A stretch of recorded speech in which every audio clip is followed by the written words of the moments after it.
Hello everyone. So today we are going to discuss about a new chapter, so that is planning in India. So this is the fifth chapter in the Indian economy. Okay. So coming to the subject. So in this class we are going to discuss about the introduction part of the planning in India. Okay. So first of all, it was the Soviet Union, so which explored and adopted the national planning for the first time in the world. Okay. So first time the Soviet Union, the USSR adopted the national planning in the world. So after seeing that country, so the remaining countries also adopted the national planning in the same way other plannings also. Okay.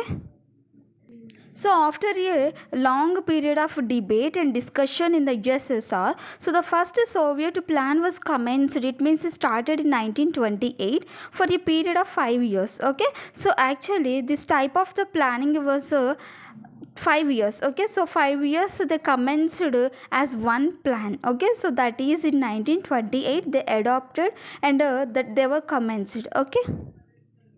So it means in 1928 the Soviet Union adopted the national planning. It means one type of the planning which explored all the things and all the activities which are included in the economy. Especially planning will leads the growth and development in a particular country. So that's why by seeing all the positive impacts, the Soviet Union they came forward for adoption of the national planning. Okay.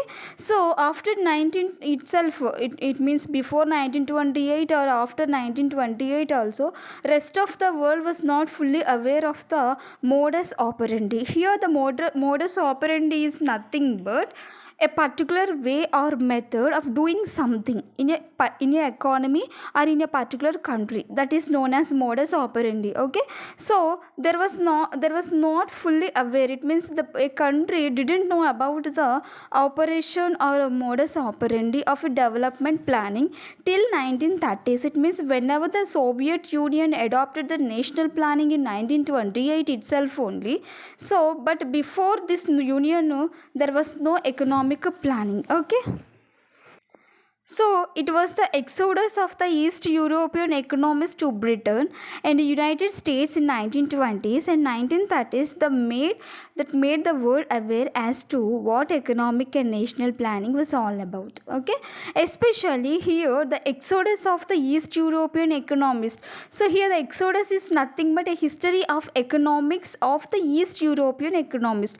So we already discussed here the Soviet Union was the first important country which adopted the national planning in the world, USSR. Okay, so here the USSR beside countries or the East European countries are very nearer to the USSR. So that's why here the East European economist. So the here the exodus is nothing but a history of the economics. So here a history of the economics of the East European countries. So the European economists, they always it means the roaming from one place to another place, migration. So in that particular time, whenever the East European economists they went to the Britain, in the same way to the United States in 1920s. Whenever a person is migrated from one place to another place, means their ideology also may be transferred from one place to another place. Okay, so in that particular time, so the world aware of economic and national planning in that particular time. So the world started to knowing about the what is economic planning and what is national planning. Okay. So the entire colonial world and the democracies of the time were very fascinated by the idea of the planning. So because it is an instrument of the economic progress. So here planning is very important for getting the growth and development. So that's why the entire colonial world and democracies in that particular time, the democracies whenever a country got the independence. So whenever that country turned to the democratic country, and in that particular time the colonies were organized by the colonial power, that is British power. So in that particular time they always wanted to get the planning economy in their countries. Okay, because it was created as the instrument of the economic progress. So that's why each and every country wanted to get the planning. Okay. And next one is nationalist leaders. It means a person who was involved into the independence movement. So those nationalist leaders with a socialistic inclination. So in that particular time, socialism was very important thinking in the minds of the nationalist leaders. So that's why, so because of the British colonies, they were very influenced by the idea of economic planning. So because lack of planning only, the Britishers came to India as traders. So that's why we also are under the control of the British power. So that's why here the British colonies, it means once those countries were ruled by the Britishers, those colonies were influenced by the idea of economic planning. Okay. So the whole decade of the 1930s, so this is the period in the Indian history. So when we see the nationalist, capitalist, socialist, democrats, it means a person who wants to democracy, academicians, a person who has knowledge.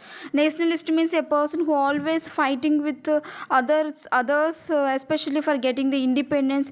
Capitalist means a person who has the knowledge regarding the companies and investments.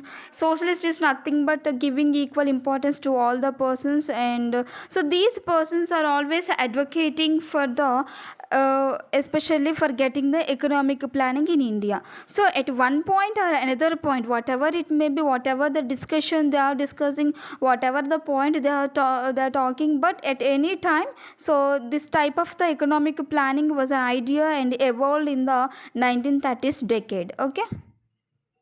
So during the British rule, it was not possible to become a planned economy in India. So that's why independent India was recommended to be a planned economy. So in that particular time, the independence leaders, it means nationalist leaders, they thought that whenever we got independence, whenever we got freedom from the Britishers in that particular time, so our economy will be a planned economy. So okay. So next, the economic history is nothing but according to the economy of a particular country, so of India is nothing. Okay. So because there was no power of the economy in the hands of the Indians, so all the economic activities were in the hands of the Britishers only. So the economic history of India is nothing but the history of the planning is there.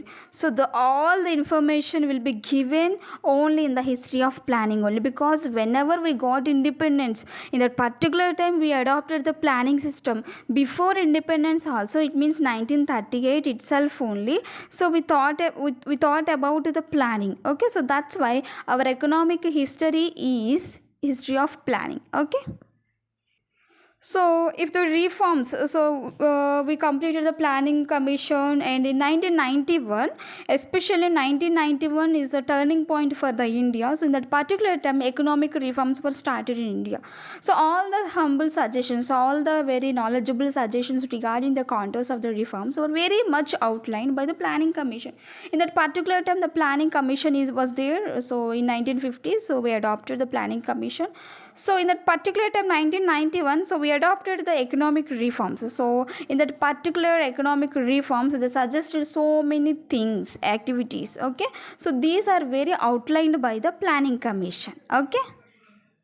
So here, once the reforms commenced in 1991, so the think tank started outlining the major future directions for the future plans. Okay. So especially whenever the reforms were commenced, whatever the changes will be going, so those things whenever they commenced, automatically the planning commission will involve in that particular reform activities, and it started to create some future directions. Okay. So going through the history of the planning in India is very highly educational trip in itself. So even though the planning commission was a political body, but it was a very highly educational activities were going. So it never hesitated in pointing out good economics, because even though it was a planning commission, but it always thought about the economy, especially for growth and development in the economy. So it never disturbed whenever it is following some good economics in the country. Okay. So in the next classes we will discuss about the full background of the planning in India. So especially in the planning background, there are so many important things were added. So we'll discuss in the next classes. Okay. Bye.